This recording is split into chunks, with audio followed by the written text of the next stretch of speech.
Hi, and welcome back to Purple Color Life. In today's video, we're going to be talking about why this firewood burns twice as long, and in connection with that, why it might be smart to buck our firewood a little bit longer. Let's talk about all that, and I've got some answers to questions about burning wood in a wood stove coming up right now.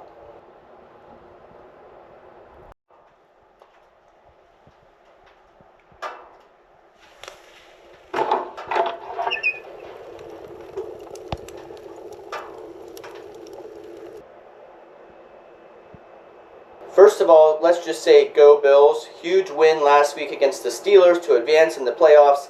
This week we take on the Kansas City Chiefs. We've already beat the Chiefs once in this season. We saw Mahomes have a little bit of a meltdown afterwards because his guy was offsides. Huge debate about that offsides call. But this week, definitely rooting for the Bills as we advance one layer closer to the Super Bowl. I've seen the Bills go to the Super Bowl quite a few times in my lifetime. I'd like to see them win one. I made a video earlier this year about moving this cord of firewood that I purchased.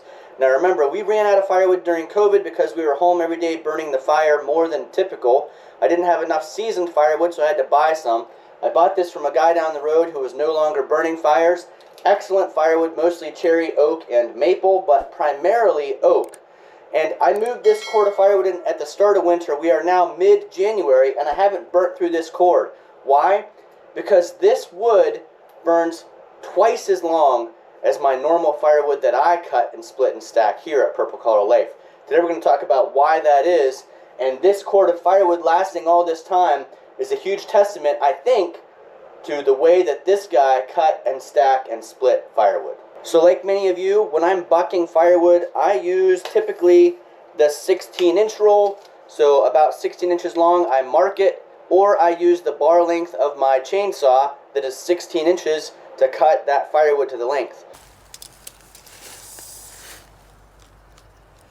We're going to mark these at 16 for our future firewood bundle projects. Now sometimes when I put the 18-inch bar on, I'd go ahead and cut it at 18 inches because I knew that our wood burner, the Buck Stove Model 91, could handle pieces that long. These pieces are 24 inches and longer. Some of them 25, some of them 26, some of them only 23.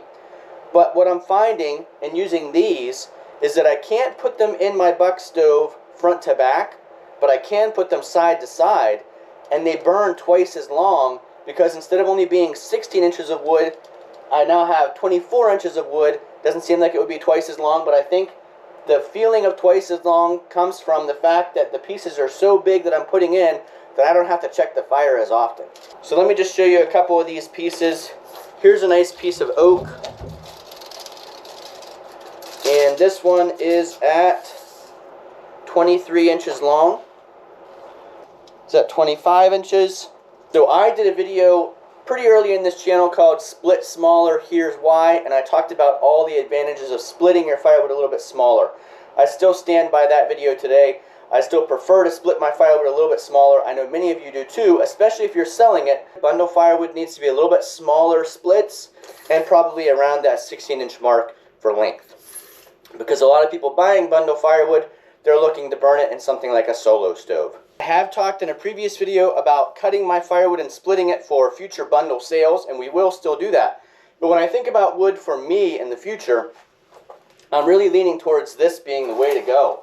Cutting my pieces at 23 or 24 inches long, which is still going to fit easily into my split fire log splitter, and then leaving the pieces maybe a little bit bigger than I normally would, as long as they're just for my own use in our buck stove in the basement. Because I'll tell you what, it has been pretty nice to stack 2 or 3 pieces of this in the buck stove and not have to check it for a much longer amount of time. But it's also been extremely nice to have this one cord of firewood last us the whole way till January 15th so far. And you can see we've only basically burnt about half a cord so far this winter. Now it has been a mild winter, so I should probably put that asterisk in there. We haven't been needing to burn a fire quite as much. But I noticed that when I'm burning a fire, I'm filling it much less often because of these long pieces that are bigger than what I normally cut. So there you go. If you're wondering, can you make a cord of firewood last twice as long? In my experience with the catalytic combustion stove, yes you can, by making them a little bit bigger pieces, making sure that they're fully seasoned. These have seasoned for about 5 years, mostly oak, so that helps out too because oak burns a lot longer than cherry and maple. And these pieces being larger, some of them even rounds like this, I would always split this round, but not having a split means I throw this in and it burns a really long time. Good seasoned oak in a bigger chunk. Okay, I said I would answer some questions that I often get asked. One of them is, why don't I use one of those heat-using fans on top of the buck stove? You may have seen this on other channels. I know Mike Morgan has been talking about his heat fan lately. He set it on top of the wood stove. The heat coming off of the top of the stove makes that fan run and blows the air throughout the room, moving that warm air, circulating it. The reason I don't use that on our pellet stove or our buck stove is because we have a built-in fan, and what the built-in fan does is it's got space between the firebox and the top of the stove. That space is used for air movement, and the blower or the fan pushes the air through there, so you're getting that hot air coming out away from the pellet stove or the buck stove. They both work in about the same way. So on those two stoves that we have, the top actually doesn't get super hot. Now yeah, it would burn your hand if you put your hand on it, but it doesn't get as hot as a stove that doesn't have that blower system on it. So that's why I don't use one of those heat induction fans, because we've got the blower that's already moving a lot of hot air in between the firebox and the top of the stove. Another question that I seem to get asked a lot is, why do we even bother burning pellets when we have the wood stove? Because pellets are right now about $5 or $6 a bag. Why don't we just turn the furnace on and use our natural gas heat? Well, I explained this in previous videos, but some of you who are new would not know.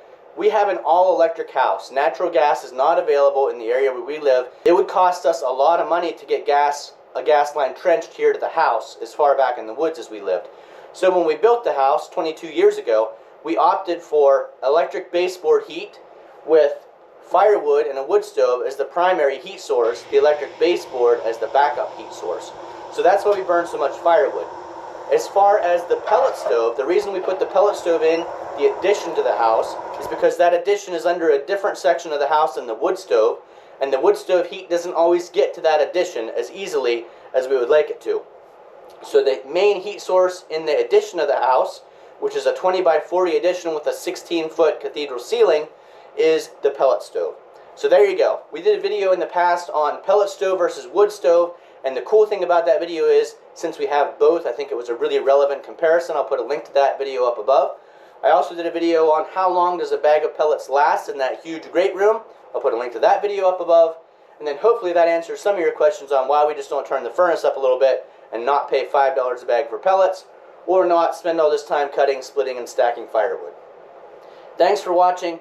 Hopefully we'll see you again the next time. More adventures here on Purple Collar Life about firewood, chainsaws, log splitters, tractors, trucks, RV.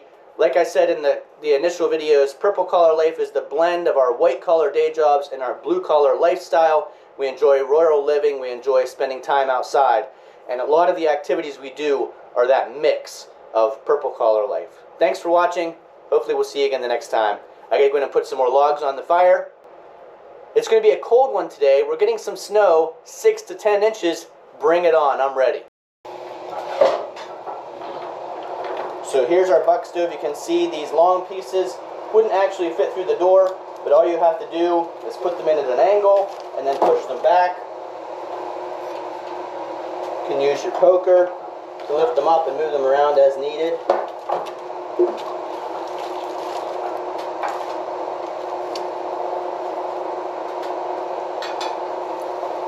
And that is how this firewood burns twice as long as our normal 16-inch pieces, because it's bigger pieces, better firewood, and I can really fill the firebox up. You can see this is a big stove. It puts out a lot of heat. And even though I never cut my pieces this long, buying them this long has shown me how much longer the big pieces will burn in the stove than the small pieces.